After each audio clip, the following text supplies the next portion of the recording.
What's up guys, Kevin Cage here with another XRP update. This video is an absolute must-see. Let's get into it.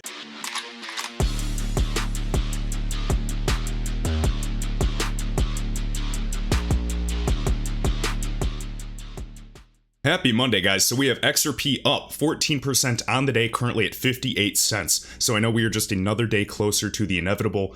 We were getting due at one point or another. We've just been coiling up and consolidating for what seems like forever. Last time we went up to that 60-cent level, we did in fact reject it. So the question is this the time, and once and for all, are we going to finally break through and make our way to $1? It's so funny that the year is 2021 and we're still waiting on that. But yes, I do wholeheartedly believe that will be happening. So really quick, just on the XRP price chart, and then we're going to go over one of the best threads in all of 2021. So I please watch all of this one, because I want to kind of point out a few obvious connections that a lot of newcomers might not yet be aware of. So right here, XRP price chart on Bitfinex. Keep in mind the total fib extension from the high to the all-time low, and we can see we're the retracement levels. We have not even retraced to the 236 like many people are pointing out. And if you're looking at the most of these assets during this bull run, during this bullish cycle that will not last forever, but obviously we still have some targets to be met. Notice right over at the 786, that's about $2.62, at least with this Bitfinex chart. Do I believe that XRP can get to $1 to $2 plus in this bullish cycle? Absolutely, why not? We're paying attention to some assets. If you pay attention to assets like Luna, Theta, they are out of this world. Luna, no pun intended, of course. And we remember talking about that last year in June. And I was talking about buying the bag at 20 cents. And what did it do? It went up to like $21 currently. So crazy. Tragic story. I don't really want to talk about how much I sold way too early because I'm an idiot. But notice, even this 4.236, guys, $10 to $15 per XRP. We're noticing the trends on the weekly and the monthly. More people really need to utilize the monthly chart if they're supposedly going to be long-term holders. If you're a long-term holder, do not be on the 30-minute chart. Do not be looking at the 4-hour unless you're really trying to maximize some massive buy here. All right? So we'll double click this, just watching the RSI. And the reason why I'm pointing this out is because I'm watching dozens of assets doing the same thing, kind of coming up at this point. So you guys can watch, Zcash, Ontology, many other assets that are still below the 236. Why am I so confident that all these assets are eventually going to catch up? Well, whether that money leaks out of Bitcoin or Bitcoin goes higher, I've been looking at the Bitcoin charts, and what does it say? Bitcoin dominance goes down compared to the alts that have not yet had a true alt season. So we know ADA, Algo, HBAR, all these great assets that I do hold some of each, but these are the ones that are overdue. Nobody's looking at the boring charts. You know what chart is really boring? XRP. And that is why I'm looking at that and focused on it. And that is why it continues to be one of my largest bags for the past several years. Because I'm not gonna get the little stuff in my head, guys. Do not sweat the small stuff because it's all small stuff. Anyways, enough ranting. Notice we're just kind of forming this massive cup. This weekly chart is literally the ugliest chart compared to any other crypto. So I know some people are talking about us, hitting 20 cents again and bouncing. Other people are saying it's just a matter of time we have to get over $2 plus. I, of course, would like the latter. Let's get into it. So first things first, Roth Economan in the XRP community. If you are on Twitter, he is a must follow. I just want to breeze through this. Ripple partner MoneyNetInt, so international I'm assuming, announced a unique service that slashes the cost of doing business with Brazil, one of the BRICS nations. We'll talk about more about them at the end of this one, and creates a level playing field for SMEs, small medium enterprises, using RippleNet. So all the users, financial institutions, and partners that leverage the network on RippleNet, which has integrations with the XRP ledger, of course, and they're building corridors for on-demand liquidity, which is the specific software that uses XRP, the digital asset. Notice, and another Ripple partner, Banco Rendimento. So this partnership, in quotes, between MoneyNetInt and Banco Rendimento will enable businesses and individuals to instantly plug in to Brazil's payment ecosystem and start making instant money transfers to anyone in the country immediately, including the PIX system, PIX. We've talked about them many times before, so this is all linked below. I did in fact retweet this, and once again, highly recommend you follow this gentleman. All right, so you guys can see this. You can read more about it if you'd like. Just cross-border payments, you get the gist. There's $155 trillion sent across borders globally. You really don't think that XRP can get a slice of this pie when we've already done over $2 billion notional value? For real customers, not tests, not proof of concepts. We've been around for 8 years, guys. They are preparing to truly take and make a dent in this financial system. Maybe not to disrupt it, but to enable it. You can see that Swift, the behemoth today, it's a joke. They're using all the words. Swift already took Ripple's X-current and made it Swift GPI. Good thing that is no threat and is not a threat to XRP whatsoever, because it still requires pre-funding accounts. XRP does not. It's game-changing. Truly going 0 to 1, true innovational or innovative technology. All right, so we recognize this gentleman right here from MoneyNet Int, and of course he did in fact give a testimonial to Ripple as a client, so we're just going to play like a few 10-second clips here and we'll keep moving. So this is still a small group, but of course we have to relate it to Brazil, which Ripple has said. Brazil, one of the largest countries, a BRICS nation, of course, straying away from the US dollar reserve system, is a key partner and component to their on-demand liquidity strategy, aka Brazil is a country that is focused on leveraging XRP in the future. Enhance and much more developed. It's very simple. Once we are connected to the Ripple in one shot, in one API, we can find local solutions worldwide without the efforts and the needs to actually travel worldwide and find local processor or to put the efforts, because as everyone knows, time is money. Connecting to the Ripple and get one API, one integration to the whole world allow us to recruit and get more clients to our network.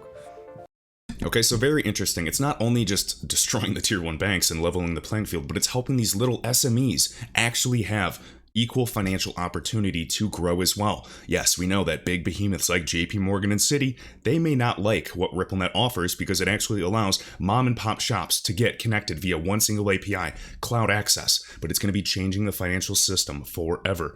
So a few things, I'm just going to read this quote. We localize payments for our corporate customers so they can receive and pay out cross-border transactions for far less commission than going through traditional payment providers.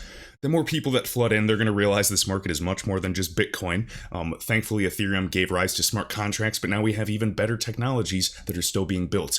So if you get anything out of this video, if this is your first time seeing a video on XRP or crypto, what I can promise you is that this is not the first time you will hear about XRP or the digital asset space changing the game forever. And I welcome you guys back because this is, once you come down this rabbit hole, you're not turning back. It is just beyond exciting. And especially once you learn how to obviously make an income from this and potentially invest for generational wealth. All right. And then also this quick clip right here. It's something that is absolutely amazing. The connection with Ripple, using the RippleNet, help us to get an access to markets that we definitely were not there before. We didn't even thought how to start approaching those markets. It looks to us like, come on, we are based in London. How can I offer my services to clients in South America? And once again, London is one of the financial capitals. We already have, what was it, the minister getting tier 1 banks, the behemoths, to promise focusing on green energy incentives. Just with all due respect, that is not going to be Bitcoin. Bitcoin can be the store of value. It can keep going up forever if they want it to, but I'm not trading Bitcoin. I don't hold Bitcoin. I'm not concerned with that because I'm here in this market for a simple thing, an ROI, a % return on my money. All right. So notice London, of course, that's where Ripple has their office with R3, also Singapore, Japan, and we know Switzerland, and we're going to talk about some crazy stuff with them as well. All right. Additional customer case studies. If you guys are brand new to looking into XRP, you can go to ripple.com, type in, customer case studies, read through some of these organizations. Some of them are big and some are small. Right here, Matthew Liny. So the G20 central banks will rescue paper money. Now here's his prediction. CBDCs, central bank digital currencies, will be promoted as the future of money to save the world from the C word. Smart money will pour into crypto assets. I think this is, I agree with him. This, to me, it's not even a prediction. It's just going to happen. We've already been seeing the accelerated need of digitization across the board for everybody that's been following the space for the past, I don't know, at least 2, maybe 4 years. All right, right here, and then we're going to go over the great thread, so stick around. So Anders L. The only thing a coin can do, and we're referring to XRP here, is prove itself over time. And notice, XRP has. It's one of the longest living digital assets. It survived well over 5 years compared to most assets that are just a white paper, full of promises, or just an ICO. XRP's traded for 8 years without a single issue, no hacking. Bitcoin, Ethereum, they've all had double spending issues. That's not something that central banks will adopt full on, as well as 2.5 years in real life productions. No big deal. Yet everybody's saying, look at Bitcoin or look at this new microcap coin because it's, 0.0001. And again, this is a sleight of hand trick. This is how the game is played. All right. So will central banks build their own central bank digital currencies based on a private version of a newly created coin or an already established asset that is getting further decentralized by the day? If XRP was truly a dud, if it was truly meant to do nothing, the SEC would have smashed them years ago. David Schwartz talking. We're meeting with the SEC every single year. They're going to come back to us 4 years later and say, you were doing this wrong. No, guys, think critically. This is about the executives' holdings, okay, the company's holdings, and the escrow.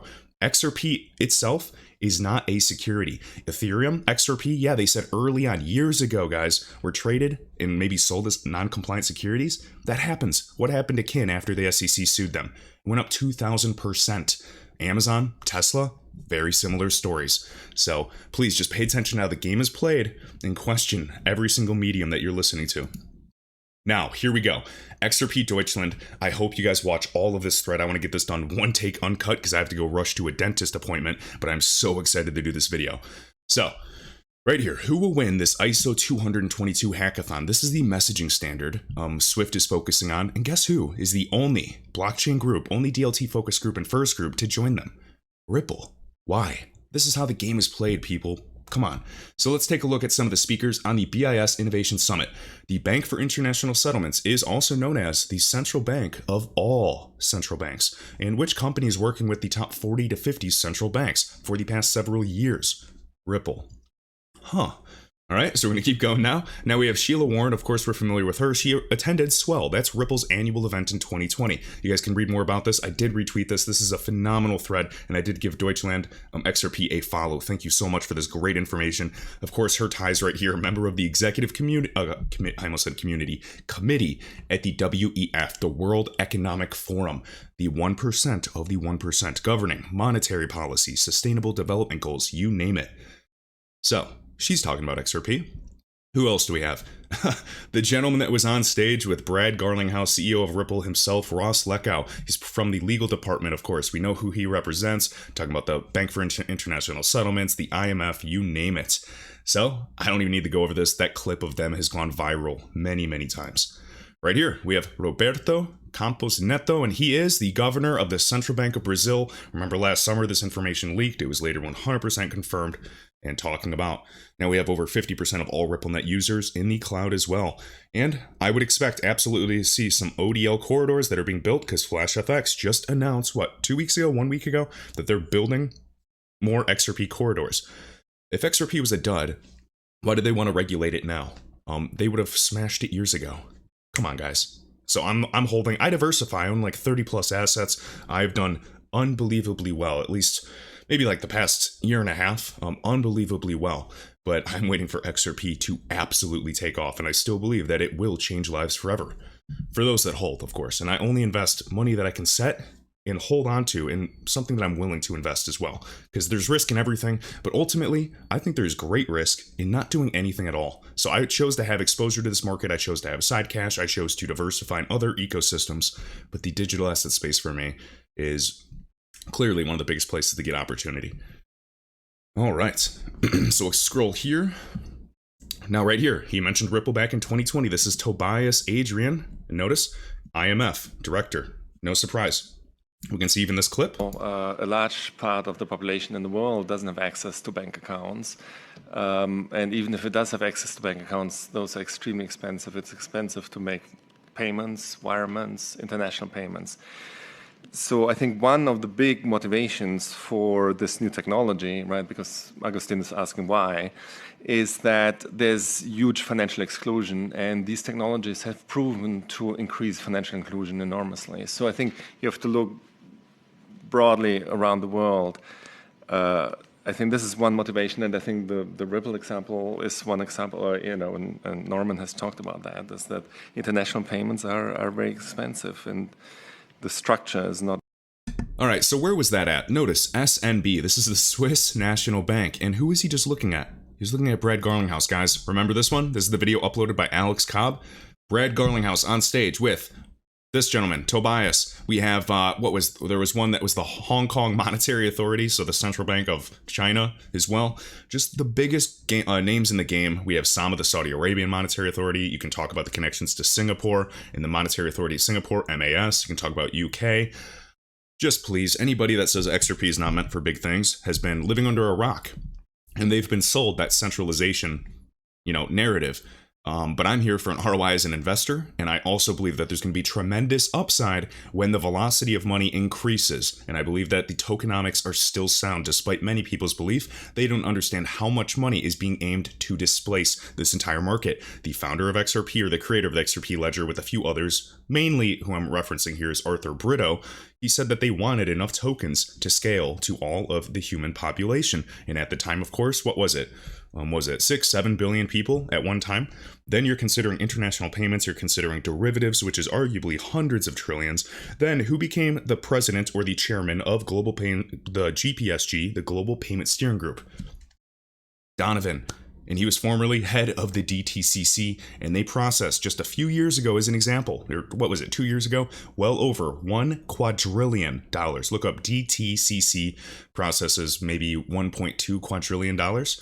They were the Federal Reserve before there was a Fed. So pay attention how this game is played. Oh, and who is this? Christine Lagarde, formerly the director of the International Monetary Fund and now the current president of the European Central Bank. Don't even need to emphasize how deeply ingrained and rooted we are into the European financial system. It's an honor to be included.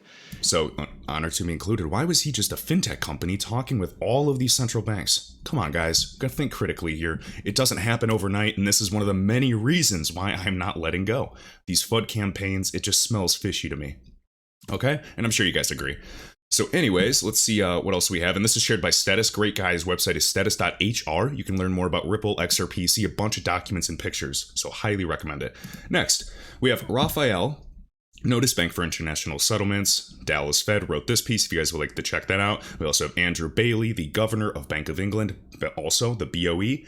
Bank of England, guys, is a paid RippleNet client. They've also even trialed Ripple's creation Interledger Protocol, who also the Bill and Melinda Gates Foundation are working on. And remember, Bill and Melinda Gates Foundation with Mojo Loop and all that, who do they hire? Costa Peric. And who is he? Oh, no big deal. He was just the gentleman that years ago essentially architected the entire Swift network. But yeah, it's just another coincidence. We've had about 589 coincidences in this video alone.